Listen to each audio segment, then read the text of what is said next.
বিসমিল্লাহির রহমানির রহিম। আমি সুলতান কবির আহমদ খান, অধ্যক্ষ মিয়া আব্দুল্লাহ আজেদ মহিলা। মিয়া আব্দুল্লাহ আজেদ মহিলা ডিগ্রি কলেজটি 1993 সালে অত্র এলাকার কৃতি সন্তান। তিনি কসবা আখাউড়া নির্বাচনী এলাকা থেকে 1991 সাল থেকে পঞ্চম ও ষষ্ঠ জাতীয় সংসদের সংসদ সদস্য ছিলেন।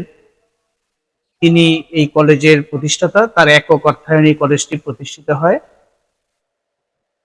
এই কলেজের প্রতিষ্ঠাকালীন সময় থেকে আজকে প্রায় 30 বছর পার হয়ে গেল এবং 30 বছর অতিক্রান্ত এই সময়ের মধ্য দিয়ে এই কলেজ থেকে বহু ছাত্রী লেখাপড়া শিখে এলাকার শিক্ষার মান উন্নয়নে নিজেদের ভূমিকা রাখছে। এই কলেজটি জনাব মিয়া আব্দুল্লাহ ওয়াজেদ, সাবেক জাতীয় সংসদ সদস্য মহোদয়, তার একক অর্থানুকূল্যে প্রতিষ্ঠিত করেন। পরবর্তী সময়ে সরকার পরিবর্তনের মধ্য দিয়ে এই কলেজের উন্নয়নের যে ধারাটা ছিল সেটা থেমে যায়। বিশেষত 1995 সালে কলেজটিতে একটি দ্বিতল ভবন নির্মিত হয়, যেটা জনাব মিয়া আব্দুল্লাহ ওয়াজেদ সাহেব জাতীয় সংসদ সদস্য থাকাকালীন এইটা এসেছিল। পরবর্তী সময়ে আর এখানে আসলে উন্নয়নের ছোঁয়া লাগেনি বললেই চলে। এবং এই দ্বিতল ভবনটি ছাড়া এই প্রতিষ্ঠানে আর কোনো ভবন নাই, কিংবা সরকারিভাবে যে হয়তো একটা 3তলা 4তলা হওয়ার কথা অন্যান্য প্রতিষ্ঠানের মতো এখানে হওয়ার সুযোগ থাকলেও, পর্যাপ্ত জায়গা থাকা সত্ত্বেও আমরা আসলে সরকারের বিগত দিনে আমরা এখানে একটা ভবন আমরা পাইনি। কম্পিউটার যুগ, আইসিটির যুগে এখানে আমাদের সেই ধরনের সীমাবদ্ধতাও রয়েছে। এই কলেজটি কসবা উপজেলার সবচেয়ে পুরাতন মহিলা কলেজ। তার পরবর্তী সময় অন্যান্য কলেজগুলি হয়েছে। মহিলা কলেজ হিসাবে নারী শিক্ষার ক্ষেত্রে কলেজটি কসবা উপজেলা, পাশের উপজেলা মুরাদনগর, ব্রাহ্মণপাড়া, বুড়িচং এবং দেবিদ্বারের কিছু অংশের ছাত্রীরাও এখানে এসে পড়াশোনা করে। বিগত দিনের ফলাফল বিশ্লেষণ করলেও এই কলেজের ফলাফল সন্তোষজনক। কলেজের শিক্ষক মন্ডলী অত্যন্ত আন্তরিকতার সাথে এই কলেজে শিক্ষাদান পাঠদান করে যাচ্ছেন। কলেজের বাহ্যিক ভাবে আমরা সুন্দর না হলেও অভ্যন্তরীণ ভাবে শিক্ষার ক্ষেত্রে আমরা অন্য কোনো কলেজের চেয়ে পিছপা না। আমরা সমতালে আমরা এর কার্যক্রম চালিয়ে যাচ্ছি। তো আমরা মনে করি এই কলেজটি তার যে প্রাপ্যটুকু সরকারের কাছে পাওনা ছিল, কলেজের ছাত্রীদের যে সমস্ত চাহিদাগুলি ছিল, যেমন একটা খেলার একটা অডিটোরিয়াম হতে পারতো, একটা লাইব্রেরি হতে পারতো, ছাত্রীদের জন্য একটা আলাদা একটা কমন রুম হতে পারতো, এখানে পর্যাপ্ত ক্লাসরুমের ব্যবস্থা থাকতে পারতো, সেই জিনিস কম্পিউটার ল্যাব থাকতে পারতো, সেই জিনিসটি এখন আর নাই। আমরা আশা করি অন্তর্বর্তীকালীন সরকার, যারা ছাত্র জনতার গণ অভ্যুত্থানের মধ্য দিয়ে 8ই আগস্টে দায়িত্ব নিয়েছেন, আমরা তার শিক্ষা উপদেষ্টা হিসেবে যিনি দায়িত্ব নিয়েছেন, তিনি দেশের স্বনামধন্য ব্যক্তিত্ব। বিগত সরকারের আমলে তিনি তত্ত্বাবধায়ক সরকার উপদেষ্টা হিসেবে দায়িত্ব পালন করেছেন। আমাদের পরম শ্রদ্ধেয় মানুষ ডক্টর ওয়াহিদুদ্দিন স্যার, তিনি আশা রাখি আমার এই কলেজের দিকে এবং স্থানীয় বিএনপি নেতৃবৃন্দ যারা আছেন, স্থানীয় নেতৃবৃন্দ যারা আছেন, তারা এই কলেজটা নিজের এলাকার কলেজ এবং নারী শিক্ষার যে উন্নয়ন, সেই উন্নয়নের সূতিকাগার হিসেবে মনে করে এই অবকাঠামোগত দিক থেকে পিছিয়ে পড়ে এই কলেজকে উন্নয়নের দিকে ধাবিত করবেন।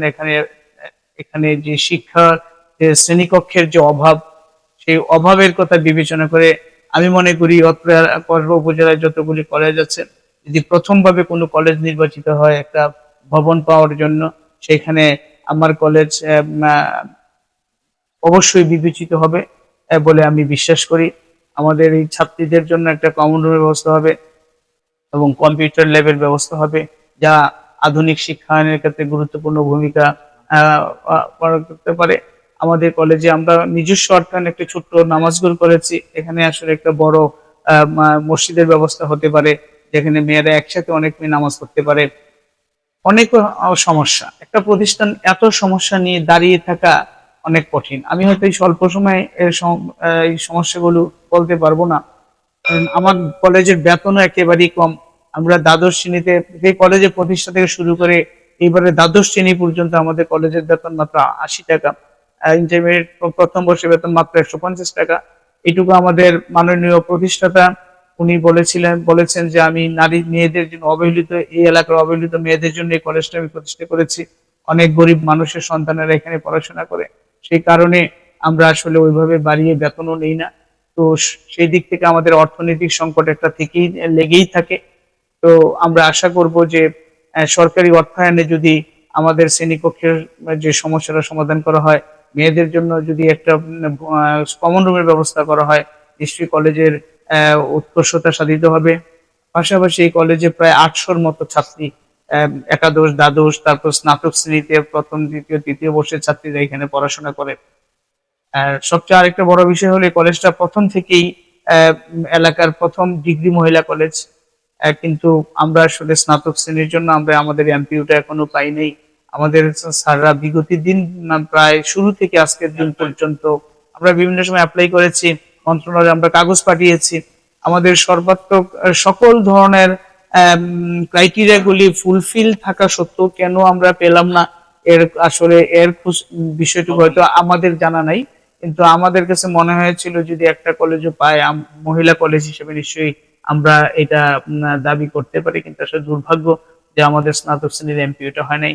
আমি বিশ্বাস করি বর্তমান সরকার এই কলেজের পৌরোন্নতের দিক থেকে বিবেচনা করে, কলেজের সিনিয়রিটির কথা বিবেচনা করে, আমার মনে হয় ব্রাহ্মণবাড়িয়া জেলায় এই কলেজটি একমাত্র প্রথম বেসরকারি পর্যায়ের মহিলা কলেজ। এর অন্যান্য প্রত্যেক উপজেলা এখন মহিলা কলেজ হয়েছে, ওই কলেজগুলো আমাদের পরে হয়েছে বলে আমার যতটুকু সম্ভব ধারণা। কারণ ১৯৯৩ সালের আগে এই এলাকায় মহিলা কলেজ বলতে আর তেমন কোনো ছিল না, এ পর্যন্ত ব্রাহ্মণবাড়িয়া সরকারি মহিলা কলেজ ছাড়া।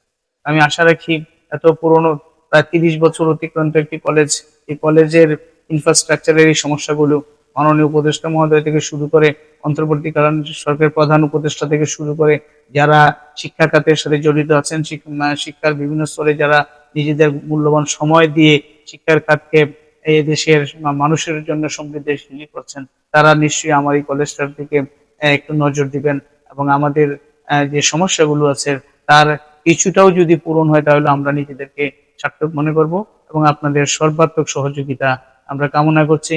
পাশাপাশি এই এলাকার যারা অভিভাবক আছেন, যারা এই জীর্ণ দশার মধ্যেও তাদের ছাত্রীদের মেয়ে সন্তানদেরকে আমাদেরকে দিয়ে আমাদের উপর আস্থা রেখে দিয়েছেন এবং মেয়েরাও অত্যন্ত সুনামের সাথে এখান থেকে কৃতকার্য হয়ে যাচ্ছে, তাদের প্রতিও আমি শ্রদ্ধা ও সম্মান জানিয়ে আমি আমার বক্তব্য এখানে শেষ করছি। আল্লাহ হাফিজ। বাংলাদেশ জিন্দাবাদ।